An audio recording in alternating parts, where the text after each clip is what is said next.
Welcome viewers. आज हम एक कॉमन गैस्ट्रोइंटेस्टाइनल कंप्लेंट के बारे में बात करेंगे। फार्टिंग, फ्लैटुलेंस या हवा का निकलना एनएस के रास्ते से। जो फ्लैटस पास करना है वो एक नॉर्मल बायोलॉजिकल प्रोसेस है और जो नॉर्मल फ्रिक्वेंसी रहती है पर डे की, इसकी 10 से 20 बार ये पर डे हो सकता है, या आवाज़ के साथ या बिना आवाज़ के, या बदबू के साथ या बिना बदबू के हो सकता है। जो लोग ज़्यादा ऐसी डाइट खाते हैं जिससे ज़्यादा गैस बनती है, उसमें इसकी फ्रिक्वेंसी जो है वो इंक्रीज हो सकती है, 2 to 3 टाइम्स हायर हो सकती है। अगर आप ऐसे किसी सिचुएशन में हो जहाँ आप इसे अवॉइड करने की कोशिश करो या हवा के को रोकने की कोशिश करो, तो आपको इससे डिफरेंट कंप्लेंट हो सकती है। जैसे पेट में क्रैम्प्स पड़ सकते हैं, पेट में फुलावट आ सकती है और डिस्टेंशन या ब्लॉटिंग की फीलिंग आ सकती है। जो हवा निकलती है वो मोस्टली नाइट्रोजन होती है और स्मॉल अमाउंट में उसमें ऑक्सीजन होती है। इसके अलावा मीथेन, कार्बन डाइऑक्साइड और हाइड्रोजन बेरिंग प्रोपोर्शन में होते हैं। इसके अलावा ट्रेस अमाउंट में अदर गैसेस भी हो सकती है।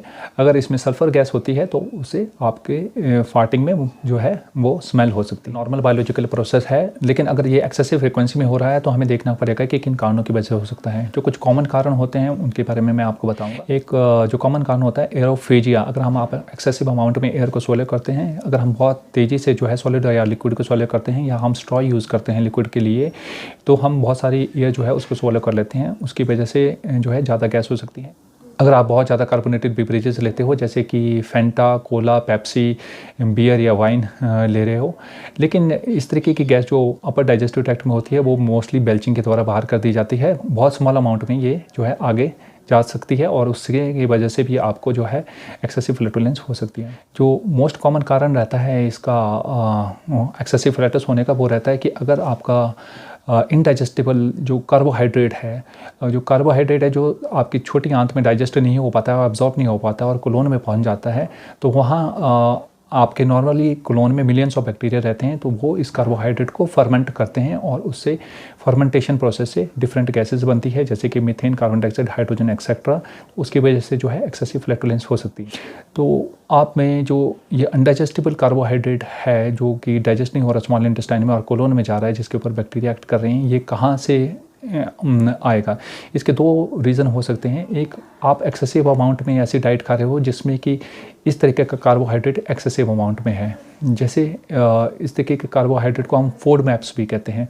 फोडमैप्स का मतलब होता है, ये एक एक्रोनिम है जो स्टैंड करता है fermentable oligosaccharide, disaccharide, monosaccharide and polyols containing diet. तो इस तरीके के जो कार्बोहाइड्रेट हैं ये लेग्यूम्स में बहुत ज़्यादा अमाउंट में होते हैं। लेग्यूम्स जो है वो आपका इंक्लूड करता है डाइट, जैसे कि बीन्स हो गया, पीस हो गया, पीनट और सभी प्रकार की दालें, जैसे सफ़ेद चना, राजमा, काला चना, मूंग दाल, तूर दाल।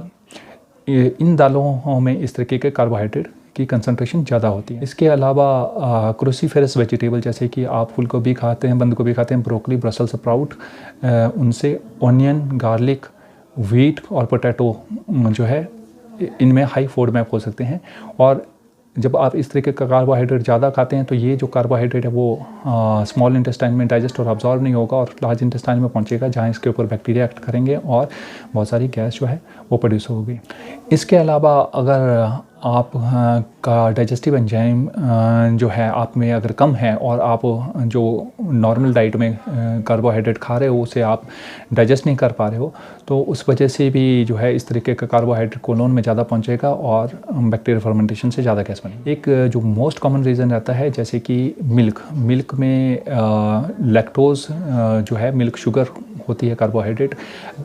एज के साथ हमारे अंदर जो है इसको डाइजेस्ट करने के लिए जो एंजाइम होता है लैक्टेज, उसकी कमी हो जाती है और 75% एशियंस में ये देखा गया है कि इस एंजाइम की डेफिशिएंसी हो जाती है, जिससे ये कार्बोहाइड्रेट जो है लार्ज इंटेस्टाइन या बड़ी आंत में पहुंचेगा, जहाँ पे इसमें कोलोनिक माइक्रोबायोटा के फर्मेंटेशन के द्वारा एक्सेसिव गैस बनेगी। जो और माल एब्जॉर्प्टिव कंडीशन है जिसमें खाने का डाइजेशन ऊपर नहीं हो रहा है छोटी आंत में, उसकी वजह से भी ये दिक्कतें हो सकती है, जैसे कि सीलियक डिजीज़ या व्हीट एलर्जी जिसको कहते हैं, ट्रॉपिकल स्प्रू या बीपल डिजीज। अगर आपके स्टमक में एसिड कम हो रहा है एज के साथ या एच पीलरी इन्फेक्शन के साथ, या आप एक्सेसिव अमाउंट में एंटासिड या प्रोटॉन पंप इनहिबिटर ले रहे हो, तो उससे ये दिक्कत हो सकती है। अगर आपको पैंक्रियाज की बीमारी और आपके डाइजेस्टिव एंजाइम कम बन रहे हैं तो उससे भी बीमारियाँ आ सकती हैं। अगर आपको कॉन्स्टिपेशन है तो आपके आंतों की स्लोनेस की वजह से जो है फूड ज़्यादा टाइम तक जो है कोलोन में स्टे करेगा और उसकी वजह से जो है फर्मेंटेशन की वजह से ज़्यादा गैस बनेगी। तो चिंता का विषय कब है? जब आप में एक्सेसिव फ्लैटुलेंस हो रही है। आपने कब डॉक्टर को कंसल्ट करना है? अगर आपके स्टूल में ब्लड आ रहा है, आपको डायरिया है या कॉन्स्टिपेशन हो गई है, या आपके वजन में कम होने आ गई है, आपको भूख कम लग रही है, आपको पेट में दर्द हो रही है, तो ऐसी कंडीशन अगर आप एक्सेसिव फार्टिंग के साथ है तो आपको डॉक्टर को कंसल्ट करना है। अब कॉमन उपाय क्या है, क्या हम कर सकते हैं घरों में? एक तो आप कार्बोनेटेड बेवरेजेस कम लीजिए, एयर स्वेलिंग जो हो रही है उसको कम कीजिए, आप प्रॉपर्ली खाने को च्यू कीजिए और सॉलो कीजिए, च्युइंगम का यूज़ कम कीजिए। आप ऐसी डाइट लीजिए जिसमें लो फॉडमैप डाइट लीजिए। जो लो फॉडमैप डाइट है क्योंकि उसमें बहुत सारे फूड जो है वो इन्वॉल्व होते हैं, तो ये डिफ़िकल्ट है डिज़ाइन करना और इसको फॉलो करना भी थोड़ा सा मुश्किल है। आपको एक डाइटिशियन की ज़रूरत पड़ सकती है। तो आप एक उससे बेहतर आप एक डायरी आप रख सकते हो, फूड डायरी, जिसमें आप नोट कर सकते हो कि उन कॉमन फूड की वजह से आपको एक्सेसिव गैस फॉर्मेशन हो रही है और उन फूड को आप अवॉइड करने की कोशिश कीजिए। तो इंटॉलरेंस है तो आप मिल्क और मिल्क प्रोडक्ट को कम कीजिए। अगर आपको स्पेसिफिक डिजीज़ है, कोई सीलिक डिजीज़ या ट्रॉपिकल सुपरो या बिपल डिजीज़ जिससे कि माल अब्जॉर्प्शन हो रही है, उसका ट्रीटमेंट करवाइए। इसके अलावा जो common over the counter preparation है उसमें सामेथिकॉन जो है वो यूज़ कर सकते हैं। वो एक डिफॉर्मिंग एजेंट है, वो गैस बबल को ब्रेक करता है। एक्टिवेटेड चारकोल यूज़ किया जाता है जो कि एब्जॉर्ब करता है एक्सेसिव गैस को। आप बिस्मथ सैलिसाइलेट यूज़ कर सकते हैं जो कि बैड ऑर्डर जो है उससे गैस से निकालता है, बट इसकी टॉक्सिसिटी जो है वो ज़्यादा होती है कंपेयर टू बेनिफिट, तो बहुत ज़्यादा यूज़ इसका नहीं किया जाता है। कुछ लोग एंटीबायोटिक भी यूज़ करते हैं, जैसे रेफेक्सिमिन नॉन एब्जॉर्बेबल एक एंटीबायोटिक है। सिर्फ गैस के लिए इसका यूज़ करना विदाउट एसोसिएटेड कंप्लेंट जो है बहुत ज़्यादा बेनिफिशियल नहीं देखा गया है। इसके अलावा कमर्शियल डाइजेस्टिव एंजाइम प्रिपरेशन आती है जो कार्बोहाइड्रेट की डाइजेशन में हेल्प करते हैं, जो कि लेग्यूम्स या वेजिटेबल्स में होता है। कुछ कमर्शियल डिवाइसेस भी अवेलेबल है, जैसे कि अंडरवेयर पैड्स या कुशन्स जिनमें कि एक्टिवेटेड चारकोल लगा हुआ होता है। ये जो है बैड ऑर्डर को जो है गैस से अब्जॉर्ब करते हैं। तो हमने आपको बताया कॉमन रीजंस एक्सेसिव गैस होने के और आप कैसे जो है इसका उपाय कर सकते हो। आई होप ये इन्फॉर्मेशन आपके काम आए। Thank you.